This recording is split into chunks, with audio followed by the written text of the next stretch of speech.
그 엘 시스테마라고 이제 이 베네수엘라에 있는 빈민층 아이들을 위한 무상 음악 교육 프로그램이 있습니다. 이 엘 시스테마는 1970년도에 참 귀한 분입니다. 호세 안토니오 아브레우 박사라는 분이 이 베네수엘라에 있는 빈민가 아이들이 너무 불쌍한 거예요. 그 아이들에게 이 마약, 폭력 이런 게 노출이 되어 있고 또 포르노, 총기 사고 이런 위험한 것들에게 이제 노출이 되어 있던 그것들을 참 안타깝게 여겨가지고 그 빈민층 아이들에게 이제 음악 교육을 통해서 상한 정서를 치유하고 또 잃어버린 꿈을 회복시켜주고 이런 좋은 취지로 이제 엘 시스테마라는 이 일을 시작을 했습니다. 처음에 조그마한 차고를 빌려가지고 11명의 그 부루 청소년들과 시작을 했는데 지금 그게 얼마나 발전이 됐는지 190여 개 센터에 26만 명의 청소년들이 가입하는 큰 조직으로 성장했습니다. 그리고 그동안 그 센터를 통해서 수많은 그 저소득층 아이들이 꿈을 회복하고 용기를 얻고 또 세계적인 음악가 여럿이 배출이 되는 기적이 일어났습니다. 지금 제가 참 가슴이 벅찬 게 뭐냐면 저희 교회가 이제 그 일을 시작하려고 합니다. 여기 그 성남에 있는 수정구 산성동에다가 지금 공간을 마련해 가지고 이제 내부 공사가 다 끝났습니다.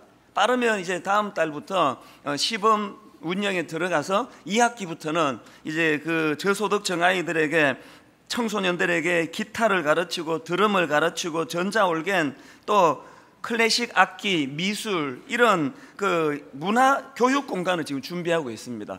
생각하면은 얼마나 좋은지 모르겠습니다. 저희가 뭐 엘 시스테마처럼 뭐 엄청난 규모로는 못한다 하더라도 우리가 할 수 있는 이런 일들이 참 의미가 있지 않습니까? 근데 이 일이 어떻게 시작이 되었나? 한 1년 좀 더 전에 여기 계시는 우리 교회 어떤 권사님이 제게 이메일 한 통을 보내준 게 그 출발이 됐습니다. 그분은 이제 그 지역에 빌딩을 갖고 계시는 분인데요. 메일을 한번 앞부분을 제가 좀 읽어드리겠습니다. 목사님, 지지난주 주일 예배 때 목사님께서 에듀투게더 공간 마련을 위한 헌금 계획을 발표하셨을 때 저의 심장이 마구 뛰었습니다. 제가 소유하고 있는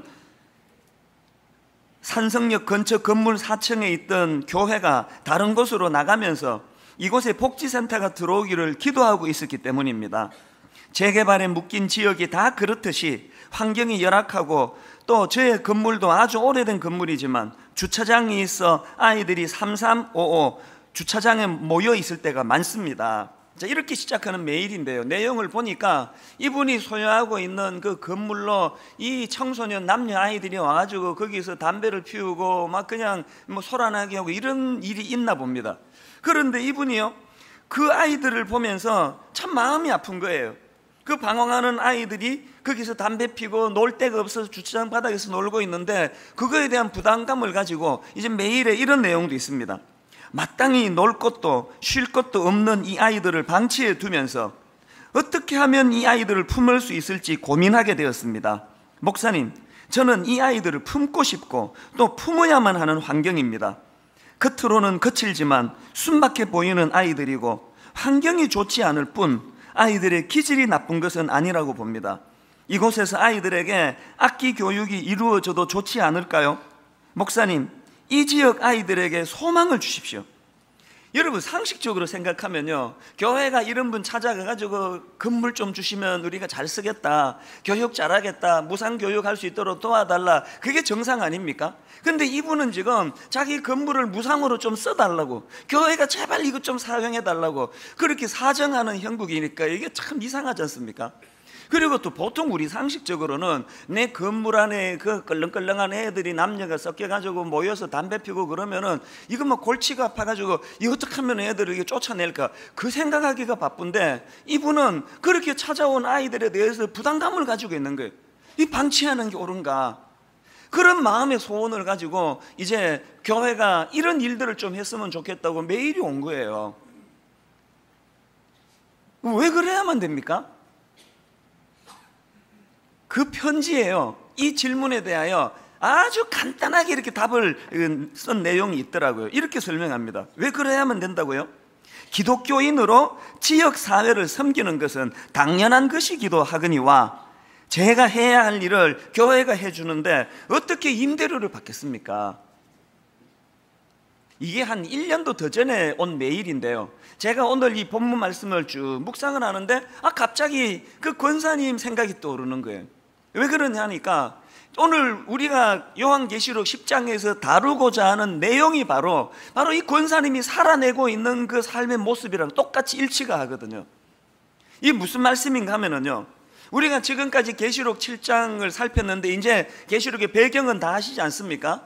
요한계시록은 요한이 이제 하나님 주신 그 환상을 풀어내는 성경인데요, 이제 앞부분의 첫 번째 환상에서 요한이 소아시아 7교회에 대한 환상을 품고 나서 그 다음에 이제 두 번째 환상으로 하나님께서 악한 이 세상에 대한 심판을 말씀하지 않습니까? 그래서 계시록 6장부터 16장까지 해서 이 두 번째 환상은 무시무시합니다.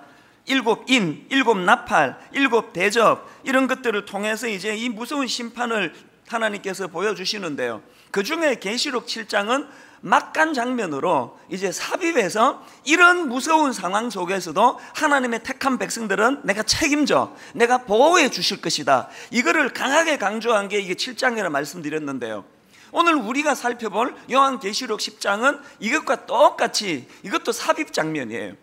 그래서 이 7장과 10장이 유사한 점이 많은데요, 이 7장은 7인 사이에서 이제 삽입해서 하나님의 백성들에 대한 말씀을 주셨다면, 이 10장은 그 다음 나오는 7나팔을 설명하시다가 삽입 장면으로 끼워 넣은 장면이 계시록 10장입니다. 그래서 계시록 7장하고 계시록 10장이 유사한 점이 참 많은데, 그런데 여러분 여기에 7장과 10장 사이에 결정적인 차이점이 하나 있습니다.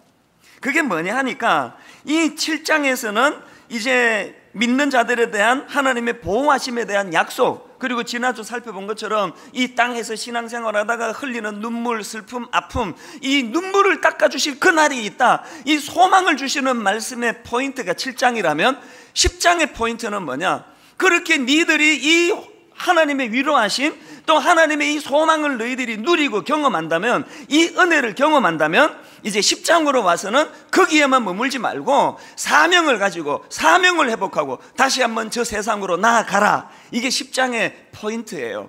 그래서 이제 10장 11절에 보면은 이런 말씀이 나옵니다. 그가 내게 말하기를 내가 많은 백성과 나라와 방언과 임금에게 다시 예언하여야 하리라 하더라.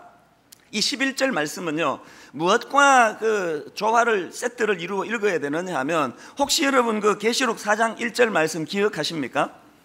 이 일 후에 내가 보니 하늘에 열린 문이 있는데 내가 들은 바 처음에 내게 말하던 나팔 소리 같은 그 음성이 이르되 이리로 올라오라, 이후에 마땅히 일어날 일들을 내가 내게 보이리라 하시더라. 그 당시 그 초대교회 성도들이 극심한 로마의 박해로 예수 믿는다는 이유 때문에 직장에서 쫓겨나고, 예수 믿는다는 이유 하나 때문에 재산이 몰수당하고 사회에서 왕따가 되고, 그런 극심한 고통 중에 있을 때 하나님께서는 이리로 올라와라, 그 땅에서의 절망만 보지 말고 천상교회에 이 아름다운 소망을 니들이 가져야 한다, 그 소망을 주신 말씀이 4장 1절이란 말이에요. 그렇게 해서 이제 사도 요한에게, 지도자인 사도 요한에게 그 천상교회의 영광을 보여주시고, 특히 이 7장에서 어떤 일이 일어나도 니들 안심해라, 하나님께서 니들 보호해 주신다, 니들 눈에 눈물 닦아 주실 그날이 있을 것이다, 그 확신의 말씀을 주시고는 이제 10장에서 어떡합니까? 다시 내려가라는 거예요. 오늘 우리가 이 말씀의 이 조화를 꼭 기억하셔야 됩니다. 7장이 아무리 행복하고 훗날 그 뜻 이해하리, 하나님의 위로하심을 갈망하는 건 다 좋지만, 하나님은 우리가 그 위로의 자리에만 머물기를 원하지 않으세요. 네가 위로 받았니? 네가 은혜를 경험했니? 네가 치유를 경험했니? 세상으로 다시 나가야 돼, 사명 가지고 가야 돼. 이 조화가 10장의 말씀이라는 사실이에요. 여러분 앞에서 언급해 드렸던 그 권사님이요, 왜 그 자기 빌딩에서 담배 피고 꽁초 버리고 혼란하게 만드는 그 아이들에 대하여 그런 부담을 느껴야 되느냐고요? 왜 그래야 되느냐고요? 대답은 간단해요. 그 권사님이 7장에서의 이 은혜의 감격을 경험했기 때문이에요. 그 은혜의 감격을 내가 경험하니까 10장으로 와서 그 저소득층 아이들, 그 귀한 아이들, 얼마나 사랑스러운 그 아이들이 배회하는 것에 대하여 부담감을 느끼는 거예요. 쟤들을 위해 내가 뭔가 해야 되는데, 이게 사명이기 때문에 그렇습니다. 지금 제가 보면은요, 이 자리에 지금 여기에 그 소년원이 있습니다. 안양에 그 소년원에 있는 그 아이들에게요, 매주마다 가서 간식을 나눠주고 말씀을 전하고 복음을 전하고 그런 분이 여기 계세요. 늘 안타까워 하시면서 매일이 와서 호소하는 게 그거예요. 목사님, 애들이 한창 먹을 나이인데 지금 그 초코파이나 이런 것들을 좀 더 사가야 되는데 예산이 부족합니다. 조금만 더 주시면 좋겠습니다. 여러분, 그 안양 소년원에 있는 그 애들이 이 집사님의 뭐 아들입니까? 조카입니까? 아무 연관이 없는데 왜 그 마음을 가져야 되느냐고요. 왜 그래야 된다고요? 그분은 7장에서의 은혜를 경험했기 때문이에요. 우리 성도님 중에는 교도소 사역하는 분도 계시고요. 여기 그 국군 수도 통합병원 군 복무하다가 그 다쳐가지고 수술하고 있는 그 장병들에게 매주 찾아가가지고 먹을 거 사다 주고 기도해주고 그 일을 하고 있단 말이에요. 왜 해야만 하냐고요? 대답은 간단합니다. 그들은 7장에서의 하나님 은혜를 경험했기 때문이에요. 이 은혜를 경험한 사람들은 모두가 다 10장에서 이 사명, 이 세상을 섬겨야 될 사명이 우리에게 있다는 것을 이해하기 때문에 그렇습니다. 여러분, 그 닉 부이치치라고 뭐 다 아시잖아요. 제가 화면으로 사진을 준비했지만 뭐 저 보실 필요가 없을 거예요. 호주 청년인데 날 때부터 사지가 다 그렇게 장애를 가지고 태어난 청년 아닙니까? 저게 얼마나 비관이 됐는지요. 그래 보니까요, 8살 때부터 자살 충동을 느꼈답니다. 그리고 10살 때 이미 자살 시도를 3번 합니다. 욕탕에 물을 받아 놓고요, 지금 사지가 없기 때문에 물속으로 빠지면 스스로는 못 헤어나오잖아요. 그 꼬맹이 어린아이가 욕실에서 자살을 하려고 했던 그 사람이 닉 부이치치인데, 저 청년이요, 삶의 대전환이 일어납니다. 15살 때 요한복음 9장 말씀이 그에게 전해져요. 날 때부터 시각장애인으로 태어난 그 불쌍한 영혼을 향하여 주님께서 그건 네 죄 때문이 아니다, 하나님의 영광을 위한 것이다, 그 말씀 앞에 부이치치가 은혜를 받은 거예요. 그렇게 그 말씀이 자기 삶의 자리를 잡으니까 인생이 바뀌어졌어요. 여러분, 그렇게 하고 끝납니까? 지금 이 부이치치가 전 세계를 다니면서 얼마나 가치 있는 그런 삶을 지금 살고 그것을 전하고 사명을 감당합니까? 모르긴 해도요, 이 부이치치 한 사람 때문에 자살하려고 했던 사람 목숨을 건져낸 게 아마 수천 명이 더 될 거예요. 지금도 그 일을 하고 있습니다. 이게 무슨 원리라고요? 내가 7장에서 가치 없는 나 같은 것을 구원해 주신 주님의 십자가 은혜를 생각하고 그 감격이 내게 넘쳐나면 자동적으로 10장에서 세상을 향한 사명이 주어지는 게 이 땅을 사는 우리 그리스도인들이라는 것입니다. 제가 일전에 그 김희아 집사님 소개해 드렸지 않습니까?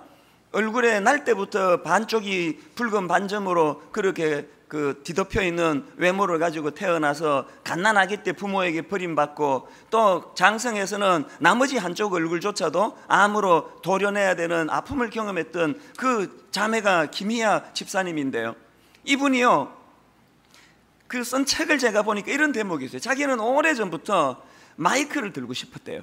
마이크 잡고 곳곳으로 다니면서 사람들 앞에 무대에 서고 싶었대요. 그게 뭘 표현하는 걸까요? 전하고 싶은 거예요. 이렇게 절망적인 내 삶 속에 하나님이 어떻게 개입해 주셨고 자기는 이 위기 속에서도 어떻게 그것을 난관을 이겨내서 이렇게 희망을 가지게 됐는지를 선포하고 싶은 거예요. 그게 사명 아닙니까? 이분이 지금 그 꿈이 이루어져 가지고요, 그렇게 하고 지금 계세요. 참 재밌는 거는요, 제가 몇 주 전에 그 설교하던 그날 이분이 경기도에 마이크를 잡으러 오셨대요. 경기도에 왔는데 여러 사람이 이천수 목사님이 오늘 설교 시간에 당신 얘기했다, 그걸 여러 사람이 얘기해 주셨어요. 더 재밌는 건요, 그렇게 하고 이제 다 마치고 이제 그 대구가 고향이니까 경부고속도로를 타고 가다가 휴게실에 들렀는데 모르는 낯선 사람이 오더니요, 오늘 이천수 목사님이 설교 시간에 당신 얘기했습니다, 그 얘기를 해 주시더라는 거예요. 그래서 제가 그 얘기를, 그분이 그 해주는 얘기를 전해 들으면서, 야, 이 설교의 위력이라는 게 이런 거구나. 그래서 내가 단어 하나, 언어 구사 하나까지 조심해야 되겠다. 그래서 제가 무슨 생각을 하겠습니까? 김희아 씨는 김희아 씨대로 계시록 7장에서 받았던 하나님의 은혜에 감격해서 마이크 잡는 일을 전국을 다니며 하시고, 저는 저에게 계시록 7장에서 주셨던 하나님의 그 은혜에 감격해서 이 강단을 정말 한 주 내내 정성껏 말씀을 준비해서 그렇게 복음 전하는 일을 내 사명으로 그렇게 생각해야 되겠다 다짐하게 되는 거예요. 여러분, 김희아 씨, 또 이찬수 목사, 이런 사람들 뿐이겠습니까? 오늘 이 자리에 계시는 모든 계시록 7장에서의 하나님의 은혜를 경험했던 성도들이라면, 여러분 삶의 자리에서 어떻게 하면 계시록 10장에서의 이 사명을 내가 구현해낼 수 있을까? 이것을 가지고 고심하고 고뇌하고 그렇게 하나님 앞에 순종의 자리로 나가야 된다고 저는 생각합니다. 분당 우리 교회 모든 성도님들은 이 7장과 10장의 조화를 잘 이룬 성도님들 되시기를 바랍니다. 근데 중요한 게 뭔가 하면은요, 여기서 한 가지 살펴봐야 됩니다. 지금 10장에서 하나님께서 다시 저 땅으로 내려가서 네 사명을 감당하라, 말씀을 선포해라 그러는데요, 그 당시 초대교회 성도들 입장에서는 이게 참 어려운 말씀이에요. 왜냐하면 아무리 계산하고 또 계산해도 초대교회 성도들 입장에서는 이거는 희망이 없습니다. 절망입니다. 여러분, 그 총칼로 무장한, 총은 아니고 로마 군인들이니까 그렇게 그 흉측한 흉기로 무장한 군인들의 압제를 그 교회가 어떻게 감당합니까? 한국 교회처럼 뭐 1000만 명이나 되고 그것도 아니잖아요.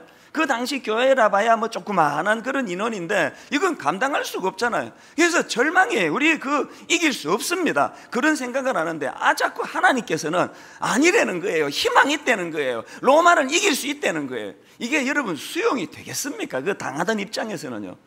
근데 여러분, 2000년의 세월이 지나고 우리는 역사를 알잖아요. 여러분, 어느 분 말씀이 오르셨어요? 하나님이 오르셨잖아요. 로마를 이겼잖아요. 나중에 로마가 기독교를 국교로 삼을 정도로 백기투항을 하잖아요. 이게 어떻게 가능하냐고요? 그게 복음이에요.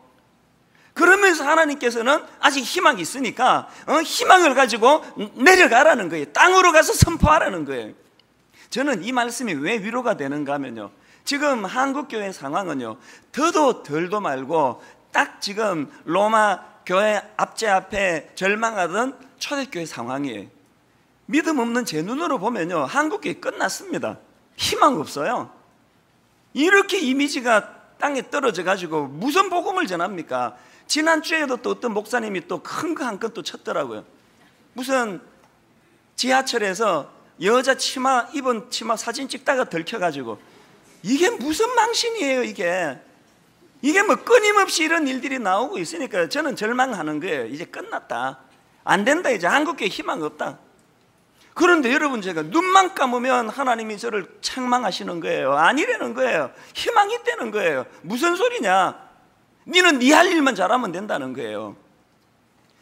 그러시면서 하나님께서 10장의 사명을 감당할 수 있는 비법을 하나 가르쳐 주세요. 이게 우리에게 얼마나 중요합니까? 그 비법이 뭐냐? 유일한 대안이 9절 말씀이에요. 9절을 한번 보십시오. 하나님이 주시는 대안이에요. 내가 천사에게 나아가 작은 두루마리를 달라 한적, 그 다음 보세요. 천사가 이르되 갖다 먹어버리라. 내 배에는 쓰나 내 입에는 꿀같이 달리라 하거늘. 여러분, 이 11절에서의 그 무거운 사명을 감당할 수 있는 하나님이 주신 대안이 뭐냐? 말씀을 먹으라는 게, 말씀을. 그러고 보니까요, 오늘 한국 교회가 이 지경이 된 결정적인 것, 우리가 말씀을 읽는지는 몰라도 말씀의 영향력 아래 놓아지나 말씀을 먹지를 않습니다. 그 지하철 가서 그 사진 찍고 있는 그 목사가 말씀을 안 먹으니까 그 짓 하는 거 아니겠습니까? 오늘 저는 이런 맥락에서 준엄하게 주시는 하나님의 이 9절에서의 이 대안, 이게 우리 모두에게 하나님 앞에 심각하게 들려지는 하나님의 명령이 되기 바랍니다. 여러분, 지금 여기 중직자들 계시잖아요. 장로들이 한국 교회를 간혹 힘들게 하지 않습니까? 자기 교회에 그 장로 한 사람 때문에 어려움을 겪는 교회가 생각보다 많아요. 그 장로를 잘못 뽑은 게 아니고요, 뽑을 때까지는 잘 뽑은 거예요. 근데 그 장로가 뽑히고 말씀을 안 먹어서 그래요.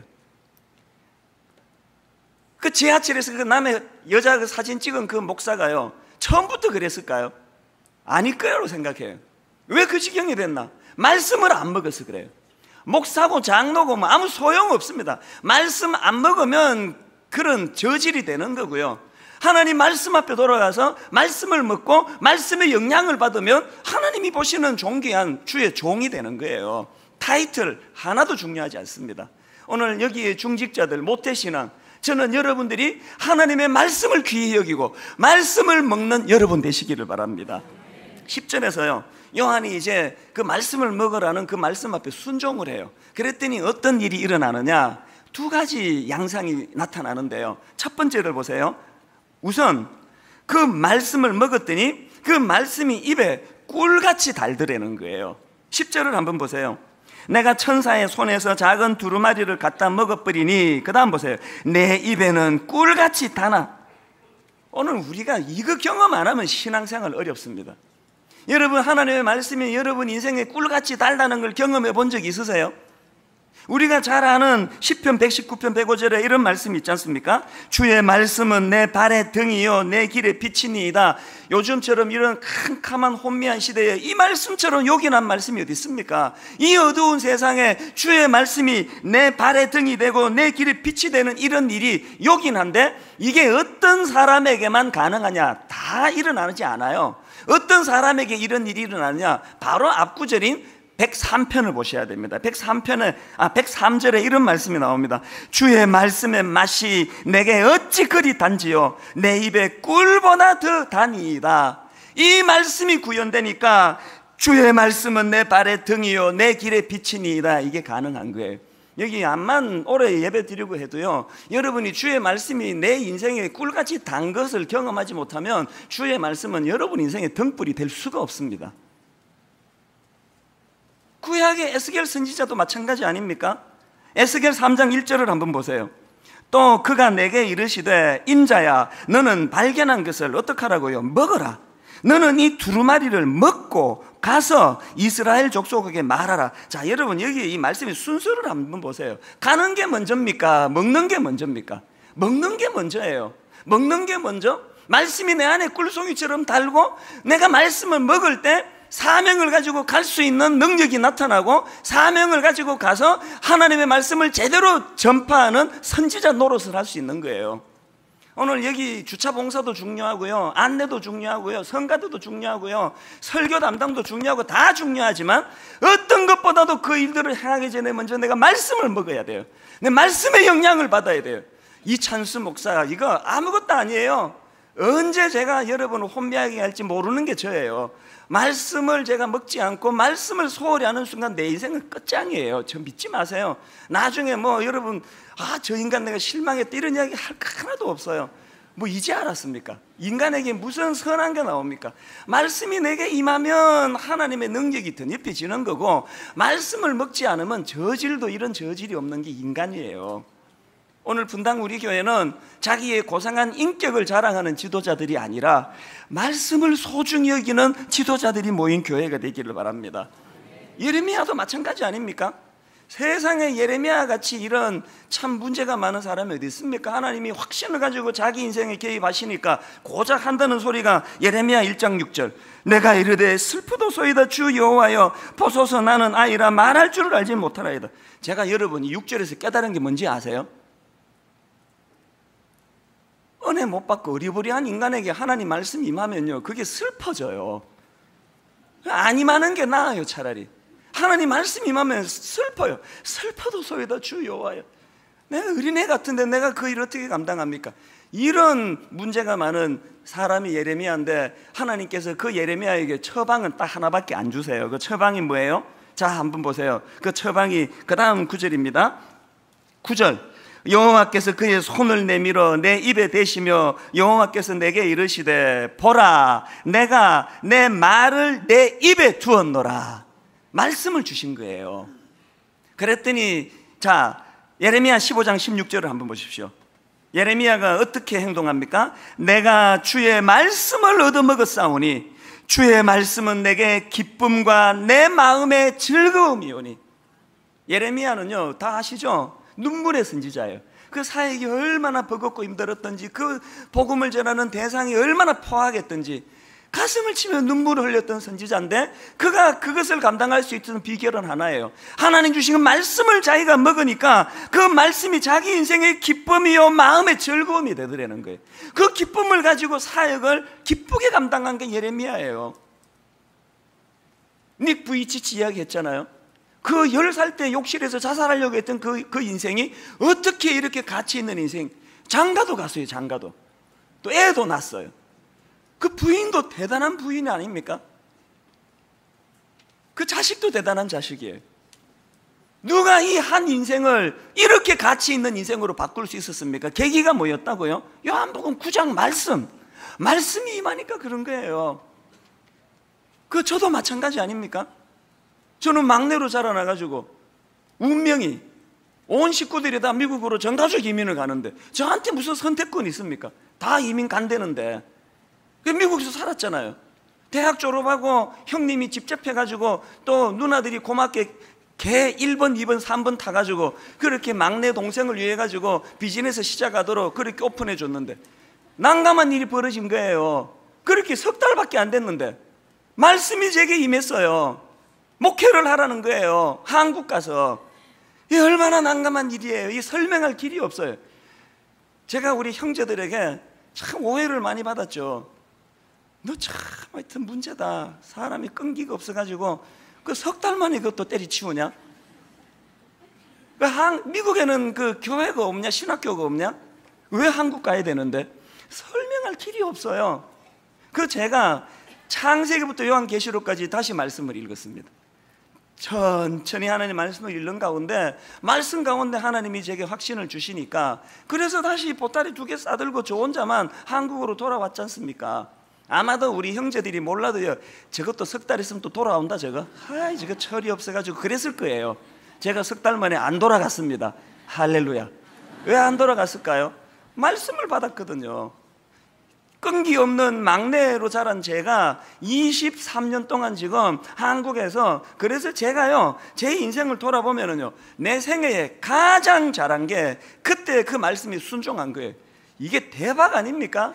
한국에 안 나왔으면 제가 어떻게 여러분 같은 귀한 분들을 섬기는 이런 목회자가 됐겠냐고요. 이 말씀의 능력이요, 이 한 인생을 완전 다 송두리째 바꾸어 놓고 운명을 바꾸어 놓는 게 말씀의 능력인 줄 믿으시기를 바랍니다. 이게 말씀의 능력이에요. 자, 그런가 하면 두 번째로, 첫 번째가 뭐라 그랬죠? 그 말씀이 입에는 꿀처럼 단데요, 두 번째로 보니까 뭐예요? 배에는 쓰더라는 거예요. 10절 하반절에 나오죠.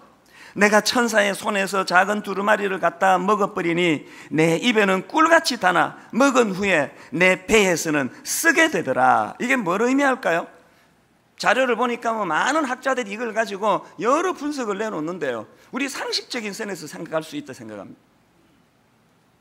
왜 입에는 그렇게 달고 좋았는데 내 배에는 씁니까? 왜 그랬을까요? 오늘 여러분 여기 에어컨 켜놓고 앉아가지고 말씀을 듣는 일은 쉬운 일이에요. 이게 뭐가 어렵습니까?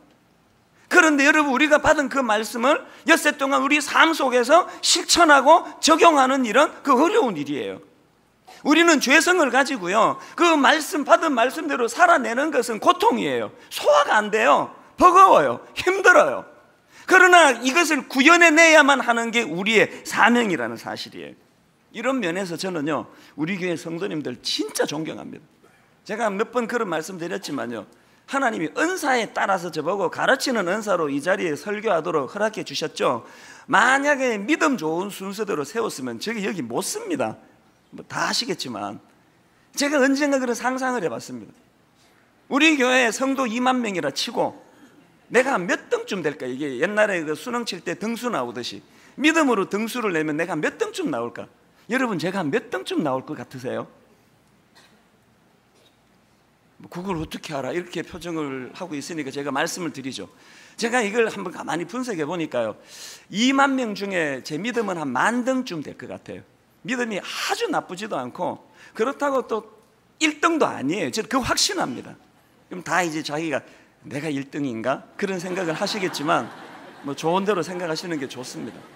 그런데 뭐 분명한 건 뭐냐? 저는 1등 아니에요. 저는 우리 성도님들 정말 존경합니다. 삶 속에서 이 배에는 쓴 하나님의 말씀을 살아내려고 애쓰는 분들이 너무 많으세요. 바로 지난주 금요일 날 그 철학기도 시간에 우리 젊은 부목사가 설교하는데 제가 은혜를 많이 받았어요. 거기에 이런 이야기를 하더라고요. 우리 성도님 이야기를 하시는데 사업하시는 성도님이 계시대요. 그 성도님이요, 자기가 다루고 있는 그 아이템, 업종 아이템에서 뭐를 개발을 했대요. 그게 대박이래요. 그래서 이제 그것을 가지고 막 번창하는데 그 자기 밑에 있는 부장, 그 사람을 참 아끼고 사랑했대. 그래서 그분에게 모든 걸 다 이제 가르쳐주고 그렇게 했는데 배신을 한 거예요. 이 사람이 사표 쓰고 나가가지고 그 회사 출신 사람들 몇 명을 엮어가지고 자기가 같은 걸 차려가지고 그쪽 말로 가격으로 후려치는 거예요. 그 우선 이분이요, 인간적인 배신감으로 잠을 못 자는 거예요. 2달 불면증을 헤맸대요. 너무나 괴로워가지고.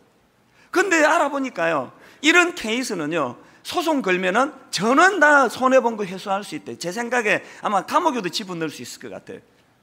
그랬는데 지금부터 희한한 일이 벌어졌어요. 이분이 또 잠을 못 잤대요. 자기는 그렇게 하면은 자기는 다 회복이 되고 원상복구가 되지만 저 불쌍한 저 배신한 저 인간은 앞으로 어떻게 해야 되나? 그래가지고 안 해도 되는 고뇌에 빠져가지고 괴로워하다가 무슨 결정을 내렸나? 소송을 포기하기로 했다는 거예요. 그 희한한 일 아닙니까? 이게 배에는 쓴데 복음을 살아내는 사람의 자세예요. 또 한 가지 더 얘기하더라고요. 그분도 또 사업하는 분인데요, 여기 사업하시는 분 다 아시겠지만 우리나라에서는 술 접대 안 하면 사업 망한대네요. 그 대기업의 어떤 사람들은 아주 나쁘대요. 그래서 술 접대 받을 때 자기가 하나님인 줄 안대요. 모든 걸 다 명령한대요. 술 마셔야 되고, 그만하자, 그만해야 되고. 그래서 이제 이 집사님에게 술을 마시라는 거예요. 이분이 그날 그걸 거절했습니다. 저는 술을 못 마십니다. 그랬더니 무슨 경고를 하는가 하니까 거래가 끊어질 텐데. 그래서 끝까지 술을 안 마셨대요. 그래서 어떻게 됐을까요? 하나님이 보호해 주셔가지고 거래가 끊어졌어요. 이분이 얼마나 낙심이 됐겠습니까? 그래서 회사에 앉아가지고 이제 국내의 거래가 다 끊어지고 이제 망하게 됐는데 바로 그때 중국에서 연락이 왔답니다. 그래가지고 국내에서 거래 다 끊어진 거 중국에서 다 회복했다는 거예요. 어제 이제 금요일 날 이 설교하는데 제가 은혜를 받으면서도 제가 조금 불만이었어요. 왜 맨날 저런 것만 설교 시간에 인용하느냐고.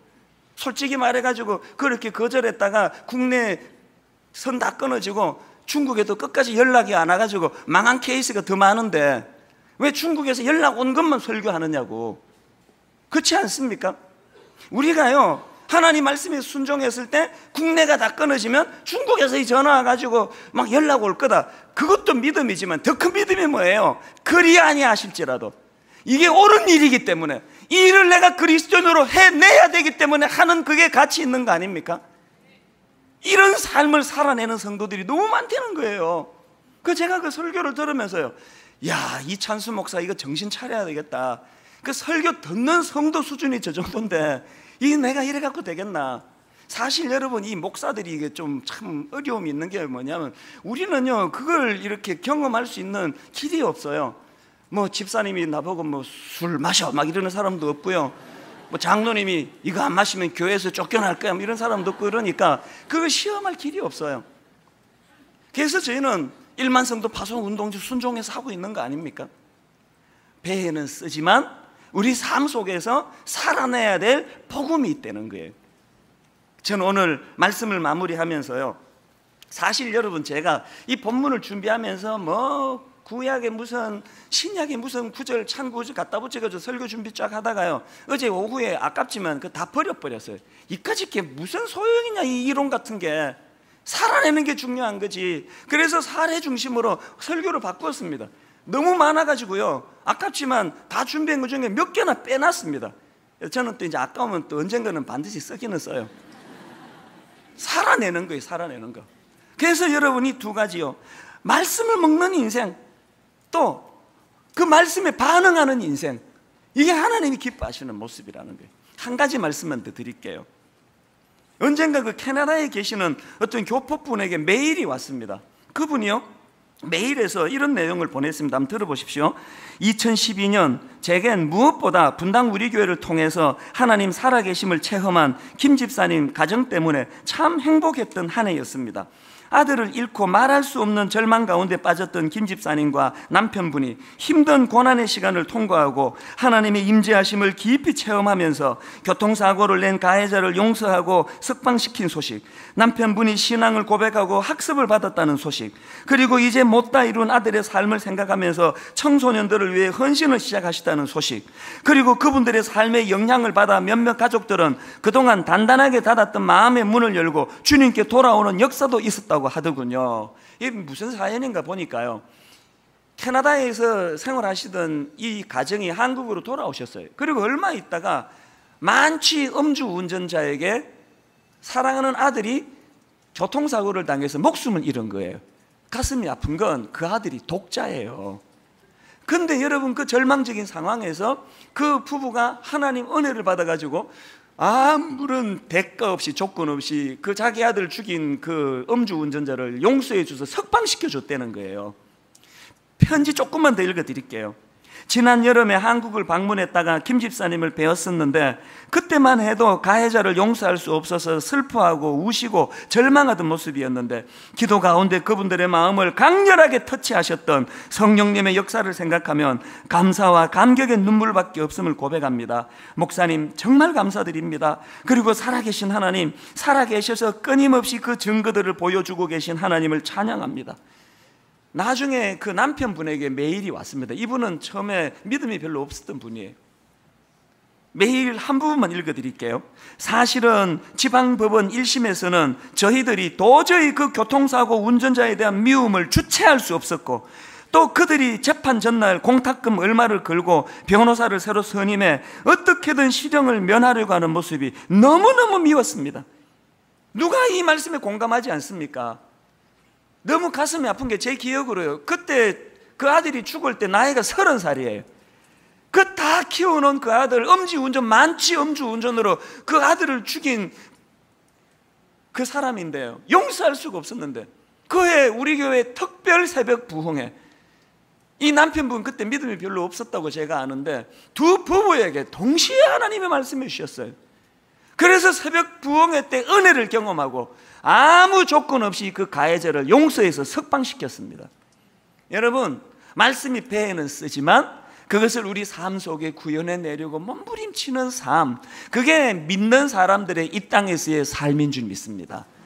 오늘 저는 결론을 맺으면서 이 찬양을 부르고 싶은데요, 이 찬양은 청년들은 너무나 은혜 받는 찬양인데 이 어른들은 잘 안 불렀던 찬양인데요, 여러분 이 찬양 아시죠? 전능하신 나의 주 하나님은 능치 못하실 일 전혀 없네. 우리 가사를 생각하시면서 함께 찬양하시기 원합니다.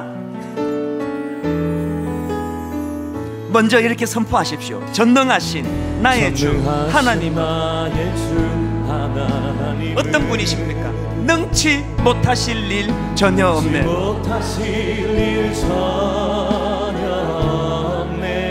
우리의 모든 간구도, 우리의 모든 생각도, 우리의 모든 꿈과 모든 소망도 신실하신 나의 주 하나님은, 여러분 이거 아세요?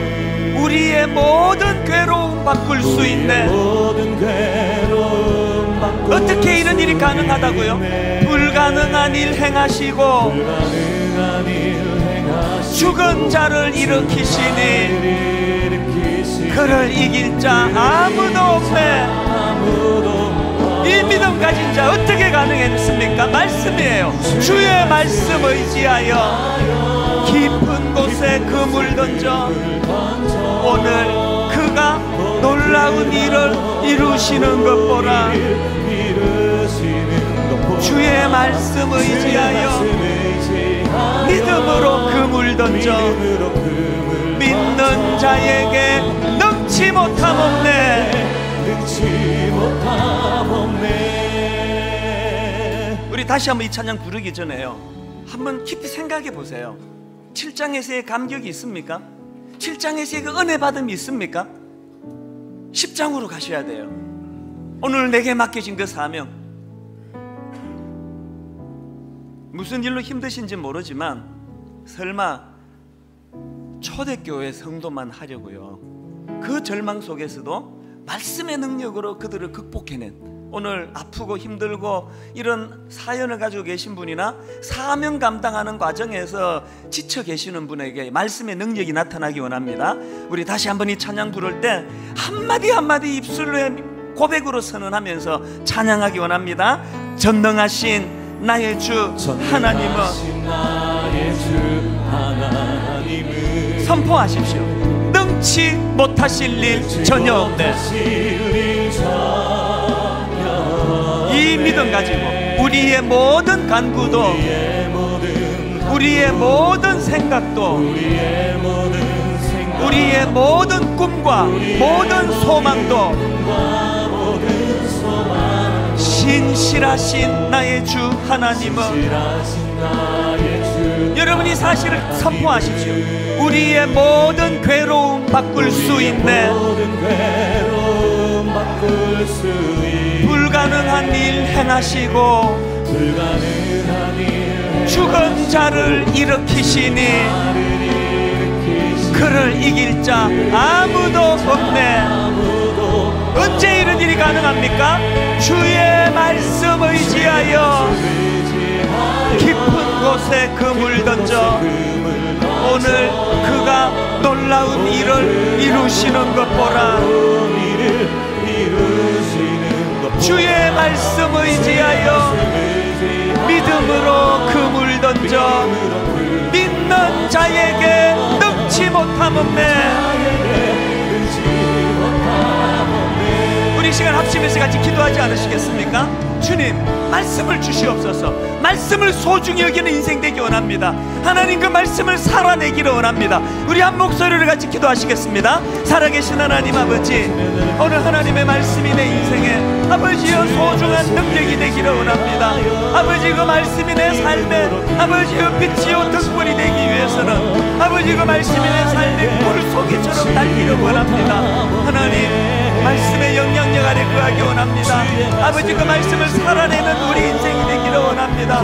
주님이 땅을 살아가는 내내 그 사명 가지고 계시록 7장에서의 그 감격, 그 은혜를 마음에 품고 주여 계시록 10장에서의 사명을 잘 감당해내는 그런 저희들이 되기를 원하오니 주님 은혜 내려주시기를 원합니다. 하나님, 상함을 치유해 주시는 주님, 능력을 베풀어 주셔서 우리의 질문 반대를 펴주시는 주님, 오늘 아버지 말씀의 능력 앞에 순종하며 굴복하며 나갑니다. 하나님, 은혜 내려주시옵소서. 너단의 믿음으로 금을 던지며 믿음으로 깊은 곳으로 달려나 우리 삶 가운데 주 역사해 주시옵소서. 계속 기도하실 분 계속 기도하십시오. 하나님 앞에 찬양하기 원하시는 분 입술로 다시 한번 이렇게 선포하며 나가기 원합니다. 주의 말씀 의지하여 주의 말씀 의지하여 깊은 곳에 그물 던져 오늘 그가 놀라운 일을 이루시는 것 보라. 주의 말씀 의지하여 믿음으로 그물 던져 믿는 자에게 능치 못함 없네. 여러분, 그 확신을 가지고 선포하십시오. 주의 말씀 의지하여 깊은 곳에 그물 던져 오늘 그가 놀라운 일을 이루시는 것 보라. 주의 말씀 의지하여 믿음으로 그물 던져 믿는 자에게 능치 못함 없네. 여러분, 이 믿음을 가지고 선포하십시오. 나의 길 오직 그가 아시나니, 오직 그가 아시나니, 나를 단련하신 후에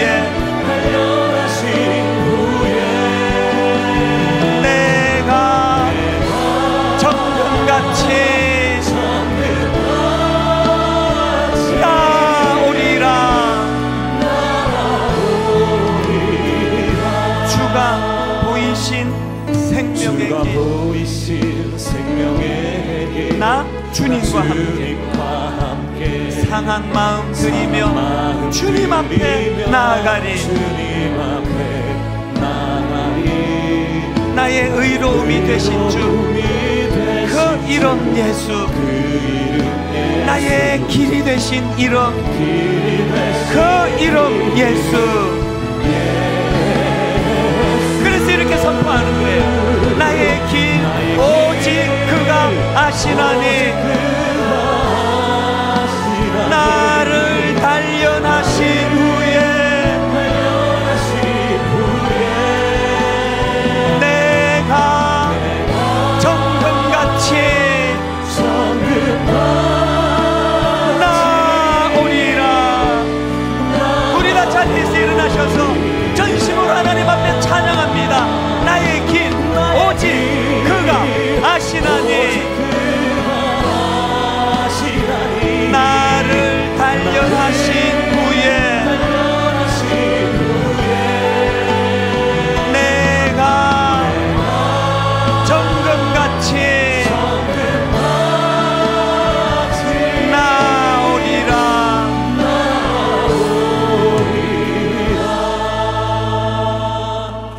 하나님 아버지, 말씀을 소중히 여기는 인생, 그리고 그 말씀 앞에 순종하며 나아가는 인생, 그 말씀의 능력을 경험하는 인생, 바로 저희들 삶이 되게 하여 주시옵소서.